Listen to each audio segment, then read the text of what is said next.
Dan Hooker, we're here with you for the fight coming in the UFC 325 in the co-main event with Benoit Saint Denis. First of all, I want to ask, how was preparation for this fight, and how does that feel, fighting near from home? No, it feels good. That's why I jumped on this opportunity. You know, my manager called me up and asked if I wanted to fight in Sydney. It's a 3-hour flight for me. This is just around the corner.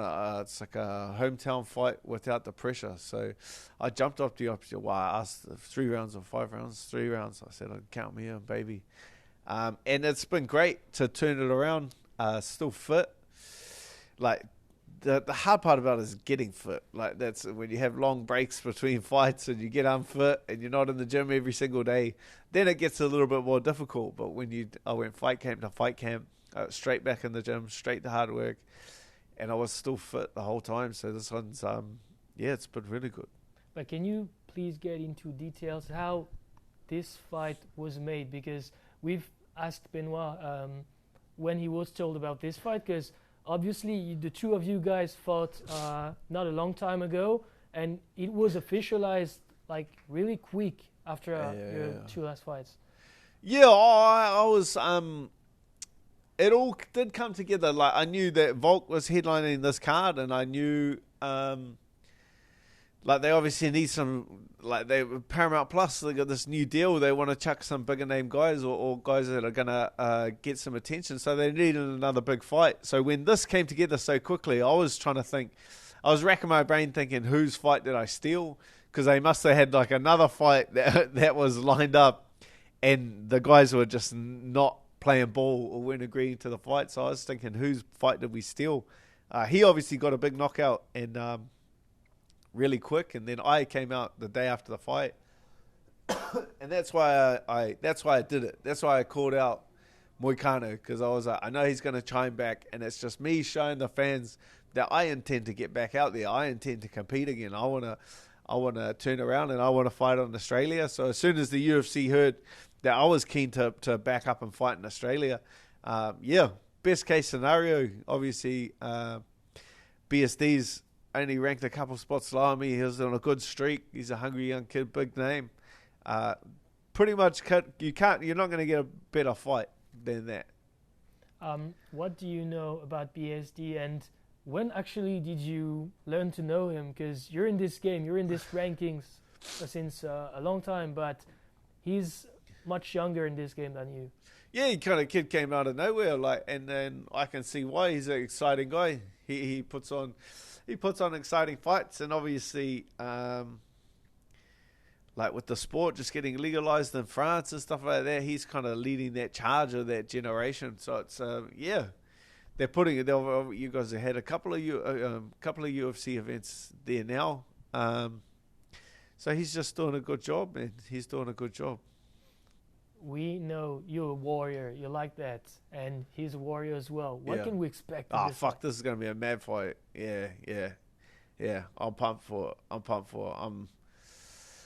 I usually make it to the after party, but it's like whoever gets out of this one is going to be coming out of a car crash. This is going to be...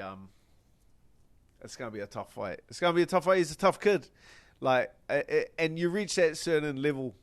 You reach that certain level where no one's a walk in the park, and he's that. He's like he's skilled, but he's same things that I bring to the table. It's like you're not the sharpest tool in the shed, but you got that grit and determination, and he has that grit and determination. So it's just going to be the battle of will. Recently, we've heard that you kind of went off him, like kind of trash talk, and I'll trash talk anyone, brother. I'll trash talk your haircut right now. Like, it's just what I do. It's we're in the business of selling fights. You know what I mean? If you can't take a few mean words coming down range at you, then you're gonna need to get a new job. You know what I mean? Like, that's just the sport that we play. We get out there and we kick each other and we punch each other to absolute death. And I'm going to say you're ugly and you're going to get upset about that. Like, as long as there's lines that you don't cross, you don't talk about people's family, you don't talk about, kids or anything like that, then there's pretty much anything you can say to me that's not going to get under my skin.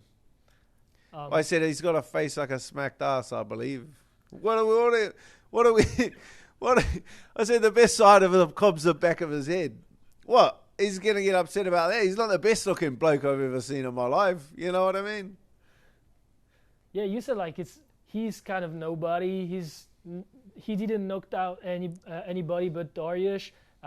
That's not even trash talk. Now you misquoting me, Cobb. I got everyone telling me that this is going to be a striking fight. He's a striker now, and he's not. He's a very good grappler. He's a very good guy at jamming you against the cage, taking you down, and taking you back. That's what he does. I'm saying just because he knocked out Benoit Darius doesn't make him a striker. So I'm not saying he's. That's just not what he's not. Well, I'm going to stand out there like, fuck, this guy's not going to try to take me down. You can't be serious. Of course he is. You think I'm 6 foot and I'm lanky as fuck. Like, if you stand at range of me, you're going to get picked to pieces. Where do you rank BSD among all the opponents you have faced? He's number 8 in the world. In front of... In front of everyone. How do you even do that? There's a lot of fights there. How do I rate him? I think he's good. He's a gun.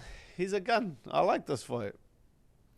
Is it really character and that can excite you? Do you like this matchup? Because he's obviously one of the toughest guys in the division. Do I like the matchup? I mean, he can bring you what obviously we've seen you like tough fights, wars, and really engaged fights. Is it? Yeah, but what's the question? Is he gonna? Is it exciting that he's no? Because now I have to fucking go to the hospital. No, it doesn't excite me. They're gonna fight this kid, and then he's so tough. Give me any can off the street, I'll knock him over. I would wait if they paid me that much money to fight someone that's shit. I would take that. After the Aman's fight, you said you kind of didn't have the ambition anymore to become a champion, but you're going to put all you have to ruin the dreams of the new people coming to be a champion. Yeah, that's part of it. You need to take everything with a grain of salt. You need to understand that comment was also made the day after I just got my ass kicked by the number one contender, and then knowing that you're going to have to fight down in the rankings. I thought I was going to have to fight down in the rankings a couple of times after that performance, but to get an opponent like BSD, who's ranked 8 in the world, who's on a couple fight win streak, you're not getting your hand raised against BSD and then fighting down in the rankings again. You beat BSD, and now I'm fighting in the top 5 again. So it's just like, the day after the fight, like a little bit of reflection, you can't say that you're just like, you're stuck in that space mentally forever. Like a win over BSD puts you back in the mix. The title now becomes like achievable again. It's unlocked again. We're back in business, baby. Stocks are up. What have you identified in his game that you could capitalize on? Obviously, you said he's going to look for the wrestling. You said he's not a striker. What have you identified? Well, he's got arms and legs. He's a striker. Like, he's not shit. Like, he's good. He's good. It's just, like he's a southpaw. He does some very good things on the feet. What am I going to do? Yeah, there's just obviously some things that I do better than a lot of other people, and that's staying long. And I have good timing. And what's your ambition besides this fight? Do you keep an eye, for example, at the BMF belt? I'm going to fucking have a rest. There's 2 fight camps. It's 2 fight camps back to back. I want to sit on my couch and sink some beers. I want to have a fucking break.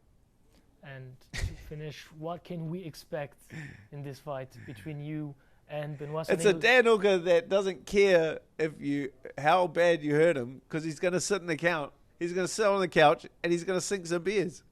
So it's like that's a dangerous place to be. If I have aspirations for the title and I have this and I'm trying to be the best fighter in the world, then I'm not going to fight the way that I fight. Like, I fight the way that I fight when there is no tomorrow. And as far as I'm concerned for this next fight, there is no tomorrow. There's no tomorrow. All I have to do for the next couple of months is sit on my couch and drink beers. So I don't care how damaged I get in this next fight. That's a dangerous place to be. Is a Dan Hooker that doesn't give a flying fuck about what you're bringing to the table. Do you get the fact that you are an underdog in this fight? I'm going to counter that question with, do you think I give a fuck about, do I think I give a fuck about what a couple of fucking nerds with some pens and papers sitting in some office telling me how I'm going to win the fight? I couldn't give less of a fuck, my friend. A lot of people say, obviously, it's going to be fight of the night type of fight. Obviously. Do we get 100 grand? Is that officially on the table? 100 and another bonus if you finish the opponent. Well, 25 is not going to get me out of bed, but 100, that's not bad. I've had a few bonuses in my time. 100's not bad. I'll take that.